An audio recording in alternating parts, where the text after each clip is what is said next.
Iran എന്താണ് ഇന്ത്യയിലെ മുസ്ലിം ജനതയ്ക്കിടയിൽ കാര്യം? എന്തിനാണ് അവർ അവരുടെ ആത്മീയ നേതാവ് ഇന്ത്യയിലെ മുസ്ലിങ്ങളുടെ സുരക്ഷയെക്കുറിച്ചോർത്ത് കണ്ണുനീർ വാർക്കുന്നത്? അതൊക്കെ ഇന്ത്യ നോക്കിക്കൊള്ളും. ലോകത്തെ ഏതൊരു രാജ്യത്തെക്കാളും ഇവിടെ അവർ സുരക്ഷിതരാണെന്ന് അവർക്കറിയാം, കേന്ദ്ര സർക്കാരിനറിയാം. മൂന്നാം മോദി സർക്കാരിൻ്റെ വിദേശ നയം ദുർബലമാണെന്ന വിമർശനം ഈ മറവിലാണ് ചില കേന്ദ്രങ്ങൾ ഉയർത്തുന്നതും. അത് ശരിയാണോ? ഒട്ടുമല്ല. ആഗോളതലത്തിൽ തീവ്രവാദത്തിനെതിരെ കടുത്ത നിലപാടാണ് ഇന്ത്യ എടുക്കുന്നത്. അത് ഏവർക്കും അറിയുകയും ചെയ്യാം. അടുത്തിടെ ചേർന്ന UN യോഗത്തിലും അത് ലോകം കണ്ടതാണ്. ഒരു പ്രത്യേക മതവിഭാഗത്തിൻ്റെ പേരെടുത്ത് പറഞ്ഞ് ആ രാജ്യത്തെ ആ വിഭാഗക്കാരെ ലോകവേദികളിൽ കൊണ്ടുവന്ന് നാണം കെടുത്താൻ ഇന്ത്യ അന്നും ഇന്നും തയ്യാറല്ല എന്നത് തന്നെയാണ് പ്രധാനമന്ത്രി നരേന്ദ്രമോദിയുടെ വിദേശ നയത്തിലൊന്ന്.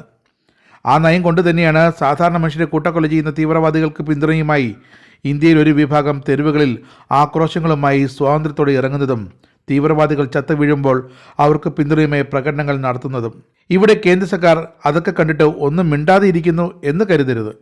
എടുക്കേണ്ട നടപടികൾ കൃത്യമായി അതാത് സമയം എടുത്തിരിക്കും മോദി സർക്കാർ. അത് നാം കണ്ടുകൊണ്ടിരിക്കുകയുമാണ്.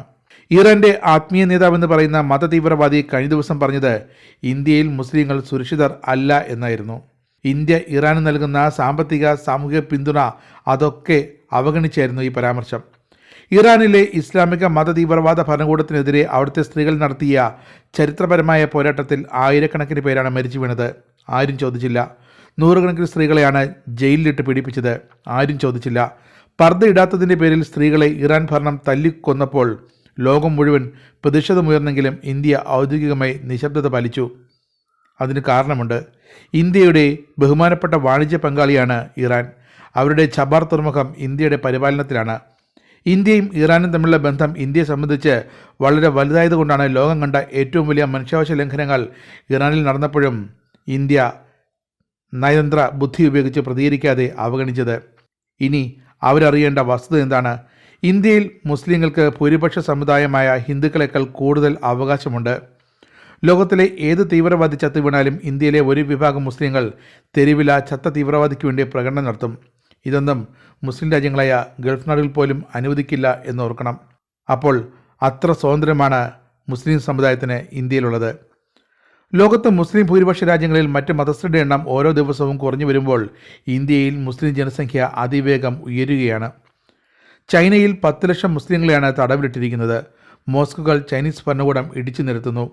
മുസ്ലിം ജനങ്ങൾക്കിടയിൽ നിർബന്ധിത ജനസംഖ്യാ നിയന്ത്രണം നടപ്പാക്കുന്നു.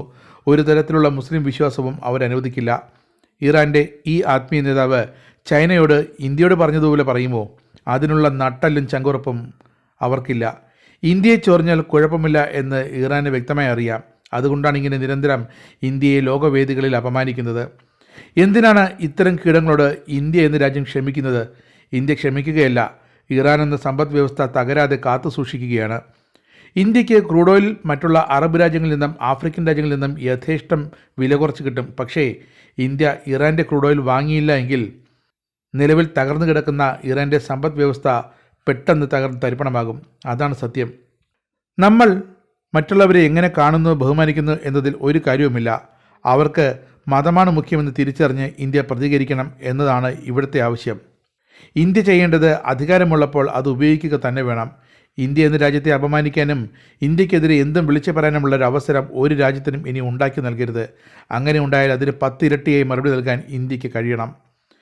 ഇന്ത്യ സുരക്ഷാ നടപടികൾ കാണിക്കുന്ന പരിധിവിട്ട സഹിഷ്ണുത ഇന്ത്യക്ക് ഭാവിയിൽ ദോഷം ചെയ്യുക തന്നെ ചെയ്യുമെന്നാണ് വിമർശകർ പറയുന്നത്. അതേപോലെ വിദേശ നയങ്ങളിലെ മൃദു സമീപനം രാജ്യത്തിന് നാണക്കേടുണ്ടാക്കുമെന്നതിൽ ഒരു സംശയവുമില്ല. അതുകൊണ്ട് രണ്ടിലും ഇനിയെങ്കിലും കാര്യമായ അഴിച്ചുപണി വേണം. ഇതുപോലുള്ള മത തീവ്രവാദികളുടെ വിമർശനങ്ങൾക്ക് ഇന്ത്യ ചെവി കൊടുത്ത് നിൽക്കരുതെന്ന് തന്നെയാണ് സൂചന.